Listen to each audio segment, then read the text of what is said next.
लिखी है उसमें कुछ ऐसे तथ्यात्मक बयान और आरोप लगाए हैं जिससे ज्यादा गंभीर कुछ भी नहीं हो सकता है। और जब मैं इस प्रेस वार्ता के लिए आ रहा था उससे पहले श्री देवेंद्र फडणवीस जी पूर्व मुख्यमंत्री महाराष्ट्र ने भी एक वक्तव्य दिया है और उसी को आगे बढ़ाते हुए बड़े संक्षिप्त में लेकिन बड़ी महत्वपूर्ण बात इस मंच से आपके समक्ष रखने जा रहे हैं। आजाद भारत के इतिहास में शायद ही ऐसा शर्मनाक पल आया होगा जब इतने गंभीर आरोप किसी सरकार पे लगे होंगे। हम सब ने सुना है कि एक सरकार की जिम्मेदारी होती है वो कर वसूली करती है। कर वसूली इसलिए की जाती है कि जो टैक्स कलेक्शन होगा उससे आम जनता का भला करेंगे। लेकिन महाराष्ट्र की भ्रष्टाचारी सरकार जो है वो जबरन वसूली कर रही है। उसका टैक्स कलेक्शन पे ध्यान नहीं, उसका एक्सटॉर्शन कलेक्शन पे ज्यादा ध्यान है। और इस मंच से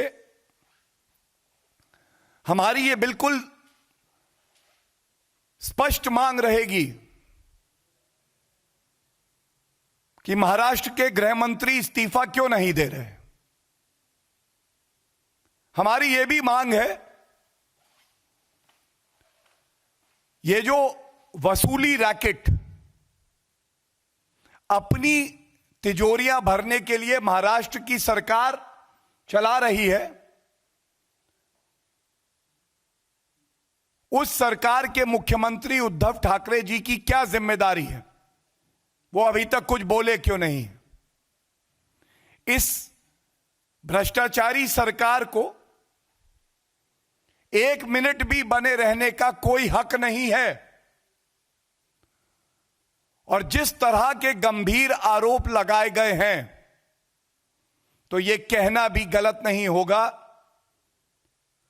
एक एक मिनट इस सरकार का बना रहना लोकतंत्र का गला घोटने जैसा है।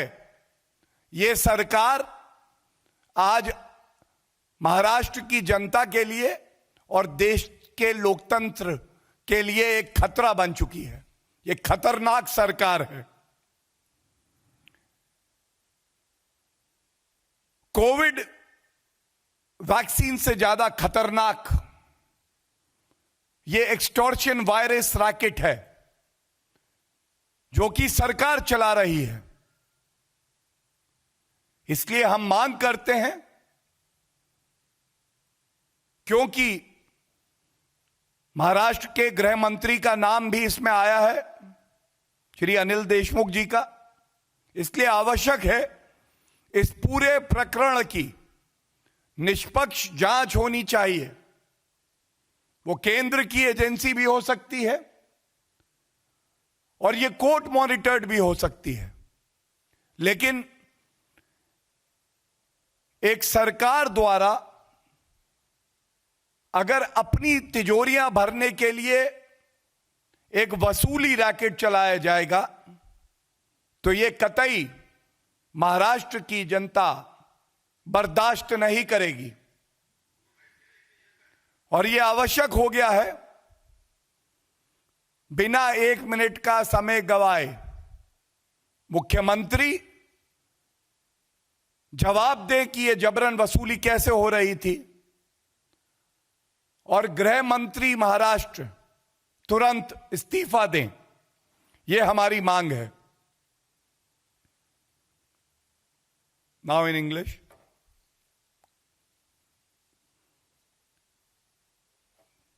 The Maharashtra government has put every citizen of Maharashtra and our country to shame. It is indeed very worrying that an elected government, rather than protecting the citizenry of Maharashtra, the people of Maharashtra, decides to extort money to fill in their own coffers. The charges that have been leveled by Parambir Singh, the former commissioner of Mumbai, become even more serious because the incumbent Home Minister of Maharashtra, Mr. Deshmukh, has been charged that he was at the helm of affairs of this extortion racket being run by the government of Maharashtra. The Chief Minister of Maharashtra, Mr. Uddhav Thackeray, remains a mute spectator, has not spoken a word. Is Maharashtra government not accountable to the people of Maharashtra? We make it very clear that such a corrupt government, such a criminal-minded government, has no right to stay in power even for a minute. We demand the immediate resignation of the Home Minister of Maharashtra. Our second demand is an independent probe by an agency not controlled by the Maharashtra government. Even a court-monitored probe will ensure that the truth comes out and the guilty, even if they are ministers in the Maha Aghadi government, are punished and face the consequences of all the illegalities that they have committed.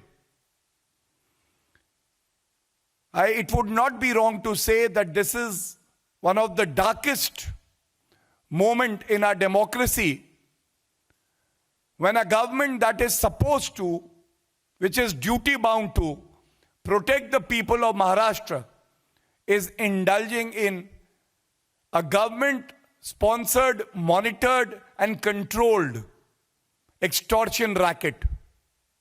And thus, we demand that the current government and the Chief Minister, Mr. Uddhav Thackeray, should come out for the sake of transparency, for the sake of the Constitution under which he has taken oath, and should apprise everyone how under his nose this extortion racket was being conducted, and the Home Minister of Maharashtra should resign forthwith. Thank you very much.